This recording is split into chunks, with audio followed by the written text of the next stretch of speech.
आज के इस वीडियो में क्लास 12 की केमिस्ट्री का जो इकाई सेल होता है और इकाई सेल का प्रकार, ये कई बार एग्जाम में पूछा है कि इकाई सेल क्या है, इसके प्रकार को लिखे, आकाशीय जालक क्या है, क्रिस्टलीय जालक क्या है, लैटिस जालक क्या है, ये कई बार एग्जाम में पूछा है। तो इसको विस्तार से समझेंगे और देखिए इनका पीडीएफ भी आपको डिस्क्रिप्शन में मिल जाएगा। इकाई सेल के प्रकार, आकाशीय जालक, इन सभी का पीडीएफ आपको डिस्क्रिप्शन में मिल जाएगा, उसको जाकर एक बार देखेंगे जरूर। देखिए सबसे पहले हम लोग समझते हैं आकाशीय जालक। कई बार एग्जाम में इसको क्रिस्टलीय जालक के नाम से या लैटिस जालक के नाम से क्वेश्चन किया है कि लैटिस जालक किसे कहते हैं, क्रिस्टलीय जालक किसे कहते हैं, आकाशीय जालक किसे कहते हैं। तो देखो आकाशीय जालक क्या होता है, एक बिंदुओं का प्रतिरूप होता है। क्या होता है? बिंदुओं का प्रतिरूप होता है जो कणों की व्यवस्था दर्शाता है। यानी देखो आकाशीय जालक में क्या होता है, बिंदु होते हैं और ये बिंदु दर्शाता है कि वहां पर कोई ना कोई कण है, ठीक है ना। यानी अगर आपके एग्जाम में पूछेगा आकाशीय जालक किसे कहते हैं, क्रिस्टलीय जालक किसे कहते हैं, लैटिस पॉइंट या लैटिस जालक किसे कहते हैं, तो सिंपली बोलेंगे यह एक बिंदुओं का प्रतिरूप होता है जो कणों की व्यवस्था को दर्शाता है। और आकाशीय जालक को हम लोग डॉट से सूचित करते हैं, डॉट डॉट मतलब पॉइंट से सूचित करते हैं, ऐसा, ठीक है ना। तो आपका इन सभी का जो परिभाषा है डिस्क्रिप्शन में पीडीएफ दे दिया गया, वहां से आप देख लीजिएगा। अभी मैं जो चित्र समझाया लिखा हूँ, चित्र बनाया हूँ, ये सिर्फ समझाने के उद्देश्य से बताया ताकि आप अच्छे से समझ जाए इस चीज को।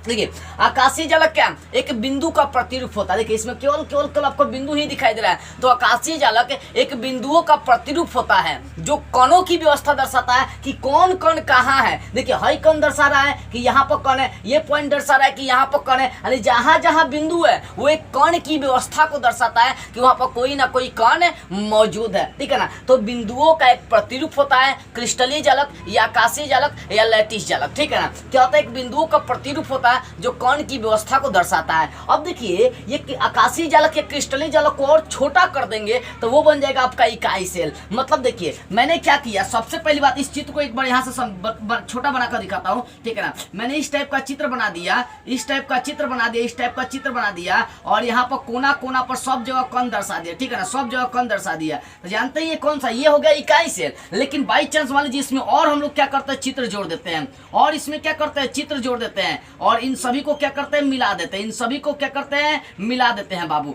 ठीक है ना। तो जो बना ये आकृति जो बना, इसमें चाहेंगे तो और भी बहुत सारे कण आसानी से क्या कर सकते हैं, ऐसे मिला सकते हैं, ऐसे रेडी कर सकते हैं, ऐसे रेडी कर सकते हैं, ठीक है ना। और हर जगह कण क्या करिए आप दर्शा दीजिए, हर जगह कण दर्शा दीजिए, हर जगह कण दर्शा दीजिए। तो ये जो बना है ना, पहली बात है जो कि छोटा, देखो ये आकाशीय जालक बन गया, आकाशीय जालक। और आकाशीय जालक का छोटा रूप जो निकाले थे, जो शुरुआती में बनाए थे, वो था आपका इकाई सेल। यानी इकाई सेल आकाशीय जालक एक छोटा सा रूप होता है, इतना समझिए। आकाशीय जालक विस्तृत रूप होता है, लेकिन इकाई सेल आकाशीय जालक का एक छोटा रूप होता है।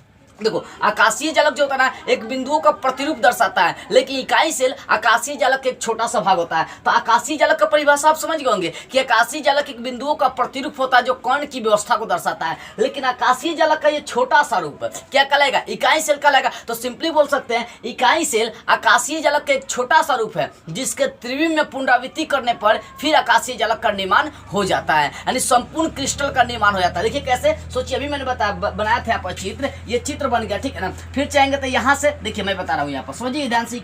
इकाई सेल का डिफिनेशन मैं आपको समझाऊंगा। अभी ये इकाई सेल से ही मैंने आकाशीय जालक बनाने का काम किया। एक चित्र और यहाँ पर बना रहा हूँ छोटा सा, इसको जो समझ लिया समझिए कि वो बहुत आगे चला जाएगा, उसको बढ़िया से समझ में आ जाएगा, ठीक है ना। तो ये जो चित्र बन गया ये इकाई सेल हो गया, ठीक है ना, ये इकाई सेल हो गया, ठीक है। ये इकाई सेल, इसी में 2-4 गो और चित्र जोड़ देंगे, इसी में 2-4 गो और चित्र जोड़ देंगे और उसके कोना को क्या करिए, सब पूरा मिला दीजिए। तो यहाँ जो निर्माण हो रहा है ये किससे, इकाई सेल से बन गया। कौन सा जालक बाबू, ये आकाशीय जालक बन गया। यानी इकाई सेल के कणों में पुनरावृत्ति की है, इकाई सेल के व्यवस्था में पुनरावृत्ति की है। पुनरावृत्ति मतलब बार बार चित्र डाले हैं तो वो क्या बन गया, संपूर्ण क्रिस्टल बन गया, यानी आकाशीय जालक बन गया। यानी सिंपली बोल सकते हैं इकाई सेल आकाशीय जालक का एक छोटा रूप होता है जिसके त्रिविम में पुनरावृत्ति करने पर संपूर्ण क्रिस्टल बन जाता है, यानी फिर से आकाशीय जालक का निर्माण हो जाता है। यानी सोचिए इसमें चित्र बार बार डालेंगे मतलब इसमें बार बार क्या करेंगे, कण की व्यवस्था जोड़ेंगे, कण की व्यवस्था जोड़ेंगे तो त्रिविम में क्या करें, पुनरावृत्ति कर रहे हैं। अब पुनरावृत्ति करने का मतलब क्या होगा, संपूर्ण क्रिस्टल का निर्माण कर दिए। तो इसका डिफिनेशन दे सकते हैं कि इकाई सेल आकाशीय जालक का एक छोटा स्वरूप होता है, यानी क्रिस्टलीय जालक का एक छोटा स्वरूप होता है, जिसकी त्रिविम का मतलब उसकी व्यवस्था में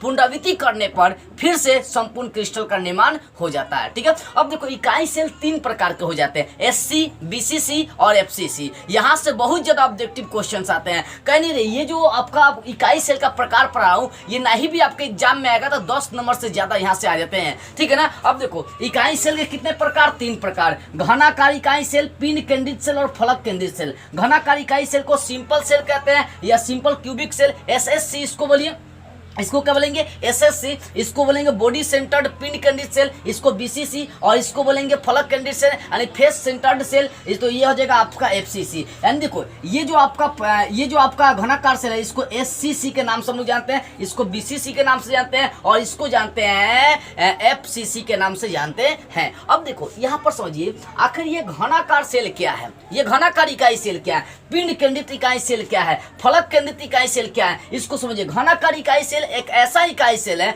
जिसके केवल जालक बिंदु पर ही कण होते हैं। देखिए हाई जालक बिंदु है, यहीं पर सिर्फ कण होगा, ये मतलब केवल जालक बिंदु पर ही कण होंगे, इसके सिवा और कहीं कण नहीं होंगे। तो लिख सकते हैं कि वह इकाई सेल जिसमें केवल जालक बिंदु पर है जो कोना है, इस कोने को क्या बोलेंगे, जहां जहां कोना जहां पर मिलाप हो रहा है वह उसको हम लोग बोलते हैं जालक बिंदु। ठीक है ना, जालक मतलब जहां पर जाल फैला हुआ है, तो जालक बिंदु पर ही केवल कण होते हैं। ठीक है ना, तो बोल सकते हैं कि वह इकाई सेल जिसमें केवल जालक बिंदु पर कण होते हैं वो कहलाता है सरल घनाकार सेल या SSC कहलाता है। ठीक है ना। दूसरी बातें क्या होती है बाबू, दूसरी बातें क्या होती है कि ये जो पिंड केंद्रित सेल आपका होता है इसमें जालक बिंदु पर तो कण होता है लेकिन केंद्र में भी एक कण होता है। देखिए पिंड केंद्रित सेल यानी पिंड केंद्रित सेल यानी इनके जालक पर भी केंद्र होगा, कण होगा, लेकिन पिंड केंद्रित यानी केंद्र पर भी इनका एक कण होता है। ठीक है, देखिए जालक बिंदु पर हर कोना पर आपको कण है लेकिन वो बीच में केंद्र पर भी कण है। इस कारण से कौन सा सेल हो गया, पिंड केंद्रित सेल। दूसरी बात आप समझिए, देखो फलक केंद्रित सेल में क्या होता है कि जालक पर भी होगा कण पर भी होगा लेकिन अन्य भाग के फलकों पर भी कण है। देखिए जितना भी फलक आपको दिखाई दे रहा है, जितना भी सतह दिखाई दे रहा है वहां पर भी क्या होता है, कण मौजूद होते हैं। इसी कारण से इनको हम लोग बोलते हैं फलक केंद्रित सेल। अब इसको ध्यान से समझिए। देखिए सरल सेल क्या होता है कि इनके सिर्फ जालक बिंदु पर कण होते हैं। पिंड केंद्रित सेल क्या होता है कि जालक बिंदु के अतिरिक्त इनके केंद्र पर भी कण होते हैं। अब फलक केंद्रित सेल क्या होता है कि इनके जालक बिंदु के अतिरिक्त केंद्र के अतिरिक्त इनके फलकों पर भी कण मौजूद होते हैं। तो इनको कैसा लिखेंगे, इसका डिफिनेशन जो है ना डिस्क्रिप्शन में इसका PDF दे दिया गया, देख सकते हो वहां पर जाकर। ठीक है ना। तो सरल घनाकार सेल का डिफिनेशन, वह इकाई सेल जिसके केवल जालक बिंदु पर कण होते हैं उसे सरल घनाकार सेल कहते हैं, और वह इकाई सेल जिसमें जालक बिंदुओं के अतिरिक्त केंद्र पर भी कण होते हैं उसे पिंड केंद्रित सेल कहते हैं, और वह इकाई सेल जिसमें जालक बिंदु और केंद्र के अतिरिक्त फलकों पर भी कण होते हैं उसे फलक केंद्रित सेल कहते हैं। उसका देखिए जो घनाकार सेल होता है उसको सिंपल क्यूबिक सेल यानी शॉर्ट में SSC के नाम से जानते हैं, और इसमें मात्र 1 परमाणु होते हैं। इसमें मात्र कितने परमाणु होते हैं, 1 परमाणु। कैसे, देखो 8 गो कण मौजूद होता है इसमें, 8 गो कोना इसमें मौजूद है। ठीक है ना, 4 गो पहले वाले का था 4 गो, यानी 8 जो कोना होता है, 8 जो कण होता है वो 8 जो कण होता है वो 1/8 से संझा करता है, ये कट जाता है, कितना होता है 1। यानी अगर क्वेश्चन करेगा कि SSC में या क्वेश्चन करेगा सरल घनाकार सेल में कितने परमाणु होते हैं तो 1 परमाणु होते हैं। लेकिन इसमें देखेंगे तो इसमें कोना 8 गो तो करता ही है संझा, लेकिन एगो इसमें मतलब कहने का मतलब है कोना पर है तो वो तो 1 परमाणु बना लिया, लेकिन एक केंद्र पर भी है तो एक कितने हो जाएंगे, इसमें 2 परमाणु हो जाएंगे। यानी SSC में 1 परमाणु और BCC का मतलब पिंड केंद्रित सेल, बॉडी सेंटर्ड सेल ये बोलेंगे। यानी देखो पिंड केंद्रित सेल को शॉर्ट में क्या बोलते हैं, BCC बोलते हैं। इसमें कितने परमाणु होते हैं, 2 होते हैं।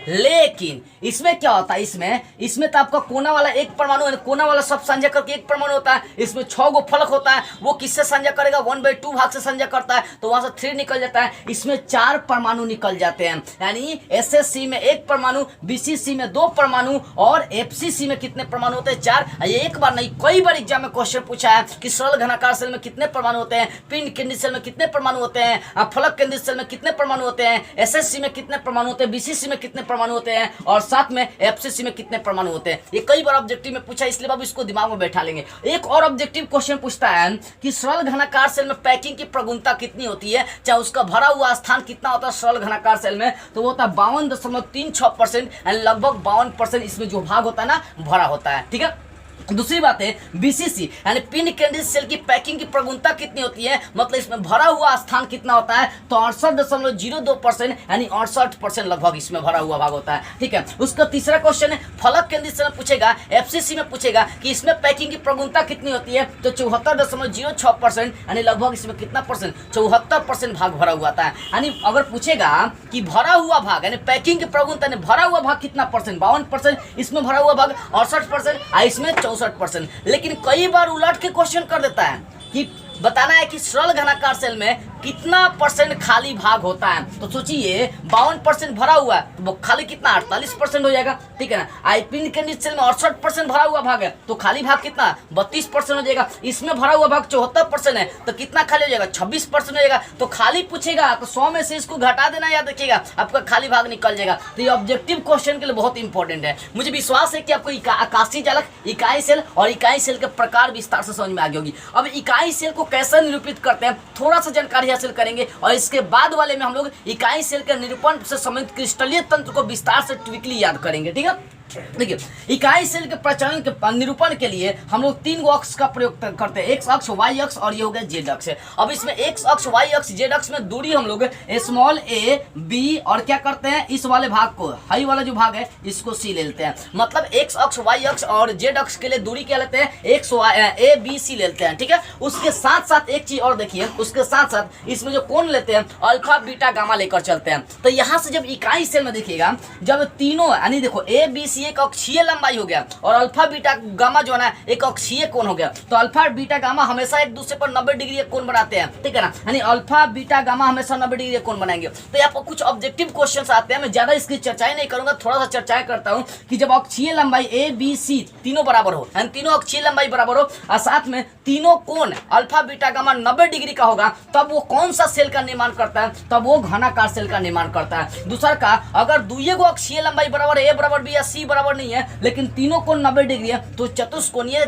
इकाई सेल का निर्माण करता है। अगर तीनों अक्षीय लंबाई बराबर नहीं है और वहां पर तीनों जो कोण है वो बराबर है तो उस समय ऑर्थोरंबिक इकाई सेल का निर्माण करता है। बाबू ये ऑब्जेक्टिव के लिए बहुत इंपॉर्टेंट है, कई बार एग्जाम में पूछा, लड़का सब यही पर गड़बड़ कर देता है। ठीक है ना, यानी इकाई सेल का जो निरूपण होता है वो 7 क्रिस्टलीय तंत्र का निर्माण करता है, जिसकी 3 की मैंने चर्चाएं की है। लेकिन इसको अगले वीडियो में मैं ट्विकली समझाऊंगा कि क्रिस्टल तंत्र जो 7 होते हैं उनको कैसे आप आसानी से ट्रिक के माध्यम से याद कर सकते हैं। कि वो बोल रहा है कि जब तीनों कोण बराबर होंगे तीनों अक्षीय लंबाई बराबर होगा तो वो कौन सा ठोस बन जाएगा बाबू, कौन सा इकाई सेल बन जाएगा, इसको ट्विकली मैं अगले वीडियो में समझाऊंगा। ये सिर्फ मुझे थोड़ा सा आपको हिंट्स देना जरूरी था कि हाँ जी इकाई सेल के प्रचलन से हमें 7-8 गो क्रिस्टल तंत्र बन जाते हैं। तो 7 क्रिस्टल तंत्र वाला अगला वीडियो में बनाऊंगा, उसको जरूर आप एक बार देख लीजिएगा। इसका स्क्रीनशॉट लेना चाहे तो फटाफट आप इसका स्क्रीनशॉट एक बार ले लीजिए, नहीं तो इसका पीडीएफ जो है डिस्क्रिप्शन में दे दिया गया है, वहां से जाकर आप आसानी से ले सकते हैं। यदि आप मुझसे बात करना चाहते हो तो स्क्रीन पर मेरा व्हाट्सएप नंबर होगा।